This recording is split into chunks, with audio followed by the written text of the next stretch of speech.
रात के करीब 2 बजे का समय था। उज्जैन की एक सुनसान गली में अचानक अफरा तफरी मच जाती है। एक दुबला पतला काले कपड़ों में माथे पर तिलक लगाए लड़का हाथ में चाकू लिए चारों तरफ से घिर चुका था। लोग डर रहे थे, कुछ मोबाइल निकालकर वीडियो बना रहे थे, लेकिन किसी को अंदाजा नहीं था कि अगले कुछ ही मिनटों में इस शहर का सबसे खतरनाक नाम दुर्लभ कश्यप हमेशा के लिए खत्म हो जाएगा। लेकिन सवाल ये है, एक आम लड़का आखिर कैसे उज्जैन का सबसे खौफनाक गैंगस्टर बन गया? सोशल मीडिया से शुरू हुआ ये सफ़र खून खराबे तक कैसे पहुंचा, और उसकी मौत क्या वाकई एक प्लान थी या बस एक गलती? दुर्लभ कश्यप जन्म हुआ मध्य प्रदेश के उज्जैन में। एक सामान्य परिवार, मां सरकारी नौकरी में, पिता भी एक साधारण जीवन जीने वाले इंसान।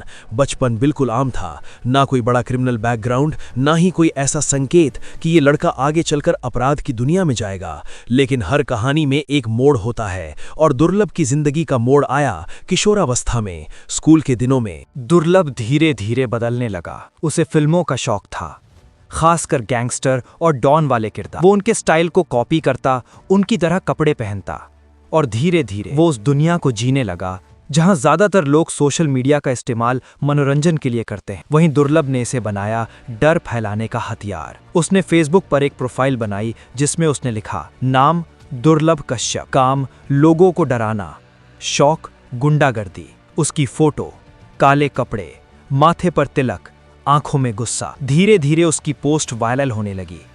वो खुलेआम लिखता था, किसी से भी दुश्मनी हो संपर्क करें, हम पैसे लेकर काम करते हैं। और सबसे खतरनाक बात, लोग उसे सीरियस लेने लगे। यही वो मोमेंट था जब एक नाटक हकीकत बनने लगा। दुर्लभ ने अपने आसपास कुछ लड़कों को जोड़ना शुरू किया। ज्यादातर लड़के बेरोजगार, कम उम्र के, और जल्दी पैसा और नाम कमाने के चक्कर में थे। धीरे धीरे एक गैंग बन गई, और ये गैंग सिर्फ दिखावा नहीं थी, यह असली अपराध करने लगी।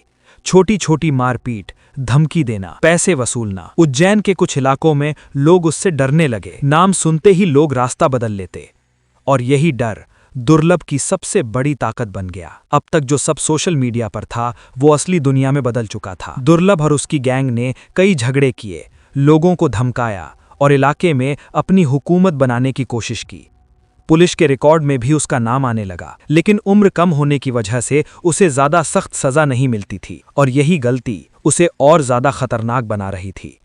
उसे लगने लगा था, मुझे कोई कुछ नहीं कर सकता। अब दुर्लभ सिर्फ एक गैंगस्टर नहीं था, वो खुद को डॉन समझने लगा था। उसका स्टाइल, उसकी चाल, उसकी बात करने का तरीका, सब कुछ बदल चुका था। वो खुलेआम घूमता, डर फैलाता, और अपने दुश्मनों को चुनौती देता। उज्जैन में ही कुछ दूसरे गैंग भी एक्टिव थे।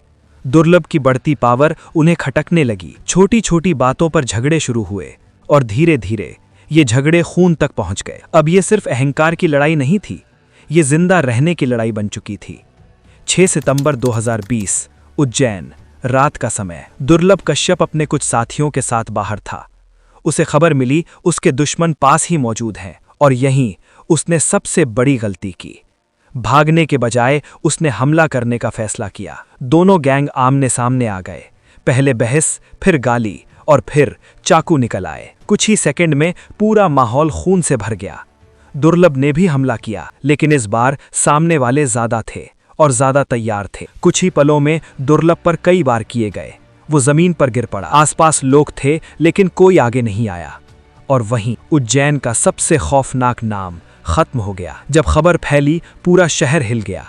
कुछ लोग खुश थे, कुछ लोग हैरान, लेकिन एक बात साफ थी, डर का अंत डर से ही हुआ।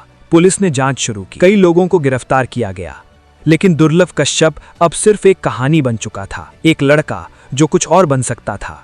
उसने खुद को डॉन बना लिया, और उसी रास्ते ने उसकी जिंदगी खत्म कर दी। उज्जैन की वो गली आज भी है, लोग आज भी वहां से गुजरते हैं, लेकिन अब वहां सिर्फ एक सवाल गूंजता है, अगर दुर्लभ ने वो रास्ता ना चुना होता तो क्या आज वो जिंदा होता?